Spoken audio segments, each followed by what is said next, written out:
মাইকে বক্স ব্যবহার করলে, ইকো ব্যবহার করলে বক্তার কণ্ঠস্বর অরিজিনাল বোঝা যায় না।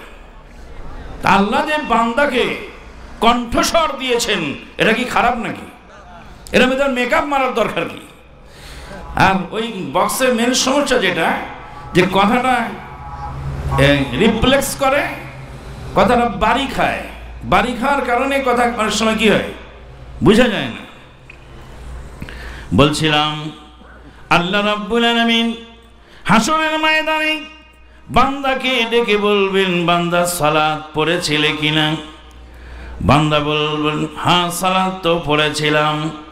আল্লাহ রাব্বুল আলামিন বলবেন, সালাত যদি পড়ে থাকো, এখনো ইন্টারভিউ হবে, ইন্টারভিউতে পাস করতে পারলে তুমি পাস। ইন্টারভিউ ওর কেমন হবে? মাইকের আওয়াজ কিন্তু যথেষ্ট আছে, বহু দূর যাচ্ছে আলহামদুলিল্লাহ। বলছি না যে ইন্টারভিউ কেমন হবে? আল্লাহ পাক বলছেন, বান্দাকে বলবেন, বান্দা আসো সিজদা করো আমার পায়ের সামনে।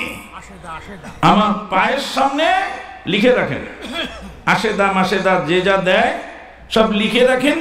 শেষে আমরা নাম ঘোষণা করবো এবং দোয়া করে দেবো ইনশাআল্লাহ। শেষে আবার ওই আশেদা বলবে, আমি টাকা দিলাম, টাকাটা গেল কই? এক শ্রোতা একদিন কাঁদছে আর বলছে, আমি ছোটকালে টাকা দিলাম, বক্তা সাহেব টাকা নিয়ে টেবিলের উপর ছড়িয়ে দিল, আমি ছোট মানুষ, অল্প টাকা দিয়েছি, দোয়া করলো না, আমি কাঁদতে কাঁদতে বাড়িতে আসলাম। তার মানে টাকাটা যে দিয়েছে একটু সে দোয়া চায়, তাই না? কাজে নামগুলি লিখে রাখেন, আমরা শেষে বলে দেব এবং তাদের জন্য দোয়া করব, আল্লাহ যেন তাদের দান কবুল করেন, আল্লাহুম্মা আমিন। বলছিলাম যে আল্লাহ বান্দাকে বলবেন, তোমার একটা ইন্টারভিউ হবে, ইন্টারভিউতে যদি পাস করো তাহলে তোমাকে পাস দিয়ে ছেড়ে দেওয়া হবে, বিনা হিসাবে তুমি পার পেয়ে যাবে। প্রথম ইন্টারভিউতে যদি পাস না হয় তাহলে তোমার জীবন বরবাদ হয়ে যাবে। আল্লাহ রাব্বুল আলামিন বান্দাকে বলবেন, বান্দা সালাত পড়েছিলে দুনিয়াতে, তার স্বীকৃত দিলে, আজকে হাসরের ময়দানে আমার পায়ের সামনে একটা সাজদা করবা। এক সেজদা করে যদি আমার সামনে দেখাতে পারো তাহলে তোমাকে পুরাপুরি পাস নাম্বার দিয়ে জান্নাত দিয়ে দেওয়া হবে।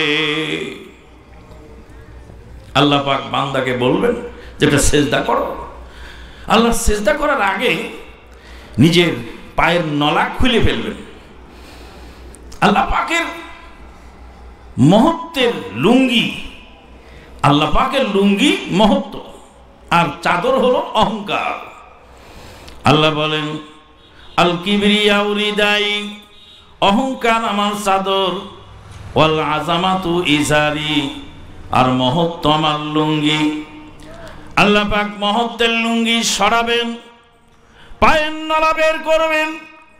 লালু মুফতির কেতাবের কথা নয়, ভুলু মুন্সির ফতুয়ার কেতাবের কথা নয়, আল্লাহর কোরআনে সূরাতুল কালামের মধ্যে আল্লাহ ঘোষণা করেছেন, ইয়াউমা ইউকশাফু আন সাকিউ ওয়া ইউদআউনা ইলাস সুজুদি ফালা ইস্তাতিউন খাশিয়াতান আবসারুহুম তারহাকুহুম যিল্লাহ ওয়া কাদ কানু ইউদআউনা ইলাস সুজুদি ওয়া হুম সালিমুন। সেদিন আল্লাহ পাক মহত্বের লুঙ্গি সরিয়ে পায়ের নলা বের করবেন। আল্লাহর পায়ের নলা আল্লাহ বের করবেন, বের করে বলবেন, ইয়াউমা ইউকশাফু আন সাক, সেদিন পায়ের নলা খুলে দেওয়া হবে। আল্লাহ পাকের পায়ের নলা আল্লাহ পাক খুলে দেবেন। ওয়ায়ুদআউনা ইলাস সুজুদে, সাজদার জন্য বান্দাকে আহ্বান করা হবে, ডাকা হবে। ফালা ইস্তাতিউন, যারা দুনিয়াতে সালাত পড়ে নাই, আল্লাহকে ডাকে নাই, সেজদা করে নাই, রুকু করে নাই, তারা সেজদা করতে সক্ষম হবে না। সহিহ মুসলিমের হাদিসে এসেছে, তার পিঠ এবং কোমর তক্তার মতো সোজা হয়ে যাবে, একটু সামান্য বাঁকা হবে না। পিঠ আর কোমর তক্তার মতো সোজা হয়ে যাবে, রুকু করার চেষ্টা করবে কিন্তু বাঁকা হবে না। মুসলিম শরীফের হাদিস আছে, খাশিয়াতান আবসারুহুম তারহাকুহুম যিল্লাহ ওয়া কাদ কানু ইউদউনা ইলাস সুজুদি ওয়া হুম সালিমুন। আল্লাহ পাক বলেন, সেদিন তারা সিজদা করতে গিয়ে সিটপটাং দিয়ে উল্টায় পড়ে যাবে। ওয়া কাদ কানু ইউদউনা ইলাস সুজুদি ওয়া হুম সালিমুন। দুনিয়াতে সালাতের জন্য তাদেরকে ডাকা হয়েছিল, তারা সুস্থ শরীরে সালাত পড়তে আসে নাই। নানান কাজের অজুহাতে পড়লি সালাত কাজা, খাজনা তারে দিলি না যে দিন দুনিয়ার রাজা। সালাত যে পড়ে না সে স্বয়ং আল্লাহর নাফরমান, সে দিন দুনিয়ার রাজাকে খাজনা দেয় না।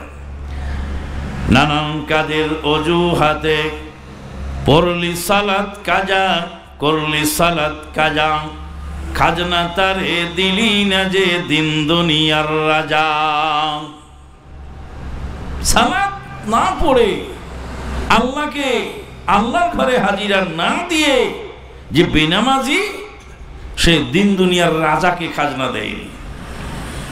কারেন্টের বিল না দিলে কারেন্টের লাইন কেটে দেওয়া হয়, টেলিফোনের বিল না দিলে টেলিফোনের লাইন কেটে যায়, দুনিয়ার গ্যাসের বিল না দিলে গ্যাসের লাইন কেটে যায়, দুনিয়ার সমস্ত লাইন কেটে যায়। জমির খাজনা না দিলে গো বাপ দাদার 14 পুরুষ 5 14 70 পুরুষের জমি নিলাম হয়ে যায়। বাপ দাদা 14 পুরুষ 5 14 70 পুরুষের নামে পর্চা আছে, কিন্তু খাজনা না দেওয়ার কারণে জমিন কি হয়? নিলাম হয়ে যায়। নানান কাজের অজুহাতে করলি সালাত কাজা, খাজনা তারে দিলি না যে দিন দুনিয়ার রাজা। আল্লাহ রাব্বুল আলামিন বান্দার শরীরের মধ্যে কত লক্ষ লক্ষ টাকার মেশিন আল্লাহ পাক ফিট করে রেখেছেন। দুনিয়া বিক্রি করলে একটা মেশিনের দাম হয় না। মানুষ কথা বলে জবান দিয়ে, এই যে মুখ দিয়ে কথা বলে জিহবা, কিন্তু কথা অনেকেই বলতে পারে না, কথা বন্ধ হয়ে যায়। মোবাইলে কথা বলি, মোবাইলে কথা বললে বলতে বলতে বলতে বলতে হঠাৎ মোবাইল কি হয়ে যায়? কেটে যায়। মোবাইল কেটে গেলে আমরা কি বলি? আর কথা বলা যায়? বলা যায় না। কথা শেষ হয়নি, কথাটা কেটে গেল। তখন ওই পার থেকে আবার কল ব্যাক করে, ভাই কলটা কেটে গেল। বলে হ্যাঁ আমার ব্যালেন্স ফুরিয়ে গেছে, তাই আমার কলটা কেটে গেল। আমার এক ভাতিজা বলছে, চাচা মালাকুল মউত আছে আর এত লোকের জান একসঙ্গে কবজ করে, এটা আমার বিশ্বাস হতো না আগে। কেন? মালাকুল মউত একজন, আর সে তামাম বিশ্বে লক্ষ লক্ষ মানুষের একসঙ্গে জান কবজ হয়, তো সে একা কি করে করে? আমার বিশ্বাস হতে কষ্ট হতো। কোথায় এখন গ্রামীণ ফোন আসার পরে আমার বিশ্বাসটা হয়ে গেছে। কিভাবে? কোথায় যার ব্যালেন্স ফুরিয়ে যায় তার মোবাইলটা কি হয়ে যায়? জান কবজ করে ফেলে, আর কথা বলতে পারে না, মোবাইল অচল হয়ে যায়। মোবাইলের ব্যাটারিও ঠিক আছে, বাটনগুলি ঠিক আছে, মাদারবোর্ড ঠিক আছে, মোবাইলের সবই ঠিক আছে, কিন্তু ব্যালেন্স নাই। ব্যালেন্স না থাকলে মোবাইল ফোন বন্ধ হয়ে যায়। এই যে সার্ভারের মাধ্যমে বিনা সুতিতে গাঁথা, কোনো তার নাই, কোনো কেবল নাই, এটা ইন্টারনেটের মাধ্যমে আমার মোবাইল বন্ধ হয়ে গেল। আমার পাশের মোবাইল চালু আছে, ওনারটা বন্ধ হয় না। এমনও তো হতে পারে যে ভুলে আমারটা ব্যালেন্স ফুরে গেছে, কিন্তু আমারটা বন্ধ করতে এসে ভুলে উনারটা বন্ধ করলো, এরকম হয় কি? হয় না। আমার ভাতিজা বলছেন, চাচা লক্ষ লক্ষ মানুষের ব্যালেন্স যদি একবারে শেষ হয়ে যায়, একটা মেশিনের মাধ্যমে সার্ভার যদি যার ব্যালেন্স শেষ হয়েছে তার মোবাইলটা যদি অফ করে দেয়, তবে আমার আল্লাহর মালাকুল মউত একসঙ্গে লক্ষ লক্ষ মানুষকে জান কবজ করতে সক্ষম, এতে সন্দেহ নাই। আল্লাহ রাব্বুল আলামিন যদি বলতেন, বান্দা মোবাইলে তুমি ব্যালেন্স তুলে তুলে কথা বলো, আমি তোমাকে জবান দিয়েছি কথা বলার জন্য, মিনিট কাট না ভরলে তোমার জবান বন্ধ হয়ে যাবে। তো মিনিট কাট ভর্তি করে বাজারে গেলেন, চাল ডাল নুন তেল কিনলেন, মানুষের সঙ্গে কথা বললেন, আর একজনের সাথে ঝগড়া লেগে গেল, অনেকক্ষণ পেশাল পারতে পারতে মিনিট কাট শেষ হয়ে গেল। মিনিট কাট শেষ হয়ে গেলে এখন রিক্সাওয়ালাকে ডাকবেন, বাড়িতে যাব, বাজার করা কমপ্লিট, কিন্তু মিনিট কাট শেষ হয়ে গেছে। মোবাইল যেভাবে বন্ধ হয়েছে, জবানটা ওইভাবে বন্ধ হয়ে গেল। রিক্সাওয়ালাকে ডাকছেন, রিক্সাওয়ালা জিজ্ঞেস করে কোথায় যাবেন, আপনি বলছেন, এখন রিক্সাওয়ালা বোঝে না কোথায় যাবেন, আপনার কথা রিক্সাওয়ালা বোঝে না, রিক্সাওয়ালার কথা আপনি বোঝেন না। এইভাবে দোকানে যাবেন, ফ্ল্যাক্সি লোডের দোকানে, ফ্ল্যাক্সি লোড ওরা জিজ্ঞেস করলো